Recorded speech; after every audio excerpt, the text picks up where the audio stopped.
खुशी का सुहाना सफर एपिसोड 51। जैसा कि पिछले एपिसोड में खुशी पूजा की तलाश करते करते थक जाती है, तब वो अपने पापा को कॉल करती है और परेशान होकर अपने पापा को याद करने लगती है और उन्हें कॉल करती है। जब खुशी अपने पापा से फोन पर बात कर रही होती है, तब कोई आता है और उनसे फोन ले लेता है और दुबे जी को गैस करने के लिए बोलता है। अब हम आगे के एपिसोड में जानेंगे कि वो शख्स कौन है। नमस्कार दोस्तों, मैं नम्रता शर्मा लेकर आई हूँ अपनी लिखी हुई कहानी जिसका नाम है खुशी का सुहाना सफर। उम्मीद करती हूँ कि आपका और मेरा ये सफर भी सुहाना रहेगा। अगर मेरी लिखी हुई कहानी आपको पसंद आए तो इस कहानी को लाइक करें और शेयर करें और चैनल को सब्सक्राइब करके अपना प्यार और सपोर्ट मुझे जरूर दें। धन्यवाद। अब आगे। दुबे जी उस लड़के को लगभग पहचान चुके थे, बस उन्हें उसका नाम याद नहीं आ रहा था। तभी वो लड़का बोल पड़ा, बिल्कुल सही जा रहे हो अंकल, लेकिन अब मैं आपको परेशान नहीं करूंगा। मैं सूरज बोल रहा हूँ, आपकी बेटी खुशी का स्कूल टाइम का बेस्ट फ्रेंड। दुबे जी बोले, अच्छा हाँ सूरज, याद आ गया बेटा। चलो अच्छा, तुम्हारा भी इस कॉलेज में एडमिशन हो गया, अब खुशी का मन लगा रहेगा। अभी खुशी फोन पे बता रही थी कि उसे बहुत अकेलापन महसूस हो रहा है। अब तुम खुशी के साथ हो तो मुझे कोई टेंशन नहीं है। अच्छा बेटा, अभी मैं स्कूल में हूँ और अपनी क्लास रोक कर मैं तुम लोगों से बात कर रहा हूँ। अब मेरा टाइम दूसरी क्लास लेने का हो चुका है, तो मैं बाद में बात करता हूँ तुम लोगों से। तुम खुशी को संभालना बेटा।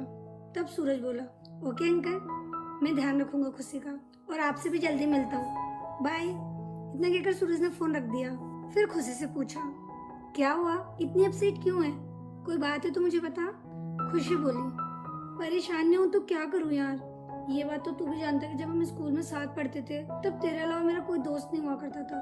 कोई मुझसे बात भी नहीं करता था और अगर कोई करता भी था तो थोड़े दिनों बाद मुझसे बात करना बंद कर देता था और मुझे इस चीज का कोई फर्क नहीं पड़ता था।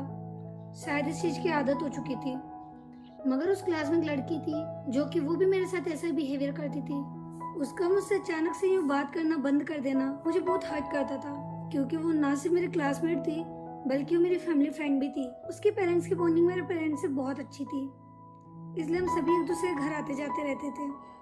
जब वो मेरे घर आती तो मैं बहुत खुश हो जाती थी और मैं उसके साथ बहुत ही अच्छा टाइम स्पेंड किया करती थी।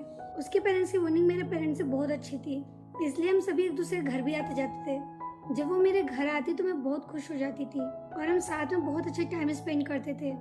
मगर वो अचानक से अपने पेरेंट्स के साथ मेरे घर आना बंद कर देती थी। जब वो उनके साथ नहीं आती तब मैं उसके मम्मी पापा से उसके ना आने का कारण पूछती और पूछ के उनका बुरा हाल कर देती।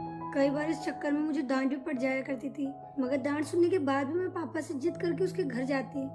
वो मुझे अपने घर देखकर खुश तो हो जाती थी, मगर फिर पता नहीं अचानक से क्या होता था। अचानक से वो मुझे इग्नोर करके अपने कमरे में चली जाती और अंदर से रूम लॉक कर लेती थी। सेम स्कूल में भी ऐसा बिहेवियर था उसका मेरे साथ। मुझे उसका ये बिहेवियर बहुत बुरा लगता था, मगर मेरे मन में उसके लिए फ्रेंडशिप वाली फीलिंग थी, वो कभी कम नहीं हुई।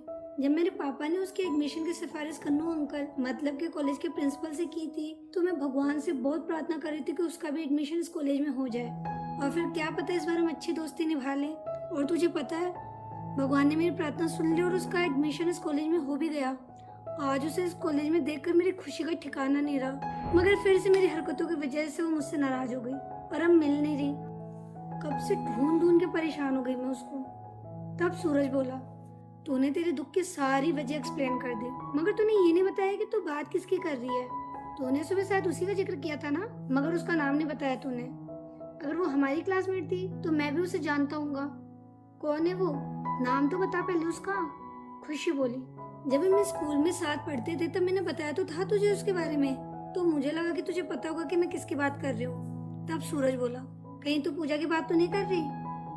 खुशी बोली, पूजा की ही बात कर रही हूँ, वो हमारे फैमिली डॉक्टर और मेरे पापा के दोस्त की बेटी है। सूरज बोला, याद आया।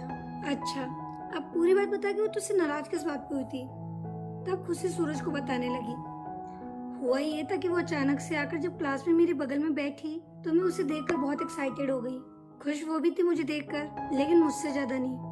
मैं उसे देखकर अपने जज्बातों पर काबू नहीं रख पाई और फिर प्रोफेसर के सामने मैं उससे बातों में लग गई। इस वजह से प्रोफेसर ने हम दोनों को क्लास के बाहर निकाल दिया। मैं तो प्रोफेसर के डिसीजन से खुश थी, मगर पूजा क्लास अटेंड करना चाहती थी और प्रोफेसर के द्वारा क्लास से बाहर निकाल देने की वजह से वो अपसेट हो गई और फिर से उसने मुझसे बात करनी बंद कर दी। मैंने उससे पूछा तब उसने कुछ भी नहीं बताया।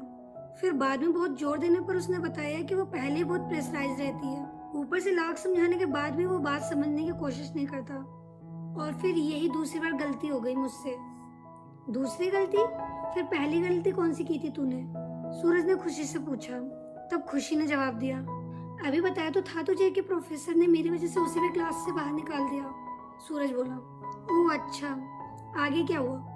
खुशी बोली, फिर जब पूजा ने मुझे ये बताया कि कोई उसे परेशान कर रहा है तो मैं बौखला गई। वो चारों नजरें घुमाकर देखने लगी तो एक लड़का मुझे घूर रहा था। और तुझे पता है, मैं उस लड़के को जानती थी। मतलब पर्सनली नहीं जानती थी, मगर मैं उसे सुबह ही मिली थी और सुबह भी मेरी उससे बहस हो चुकी थी क्योंकि वो कॉलेज की हर लड़की को स्टॉक कर रहा था। और उसने मुझे ये बताया कि ये करना उसकी हॉबी है। तब मैंने उसे धमकाया भी था। और जब पूजा ने मुझे ये बताया कि कोई उसकी बात नहीं मान रहा और उससे परेशान कर रहा है तो मुझे लगा कि पूजा उस लड़के की ही बात कर रही है। ये जानकर मुझसे रहा नहीं गया। तब मैं क्लास में घुसकर सबके सामने उससे झगड़ा कर ली, उस पे हाथ भी उठाया। बाद में मुझे पता चला कि वो लड़का वो नहीं था जो पूजा को परेशान कर रहा था। इस बात से पूजा मुझसे नाराज होकर बाहर चली गई और मैं डांट सुनने प्रिंसिपल के ऑफिस। वहाँ से आने के बाद से लगातार मैं पूजा को ढूंढ रही हूँ मगर वो मिल नहीं रही। एक बार पूजा मिल जाए फिर वो उस लड़के का नाम बता दे जिसकी वजह से वो और मैं हम दोनों जलील हुए। उस लड़की की आज खैर नहीं। सूरज ने खुशी की सारी बातें बड़े ध्यान से सुनी। फिर उसे बोला, अगर वो लड़का मिल गया तो क्या करेगी? फिर से गुंडागर्दी करेगी, फिर से सभी के सामने अपना तमाशा बनवाएगी, फिर से प्रिंसिपल के ऑफिस चक्कर लगाएगी, फिर से अपने जीव को एक और दुश्मन पालेगी और फिर से तेरे उस दोस्त पूजा की नाराजगी गुस्सा झेलेगी। यार मत क्या करना है ये सब। क्या मिलता है तुझे ये सब करके?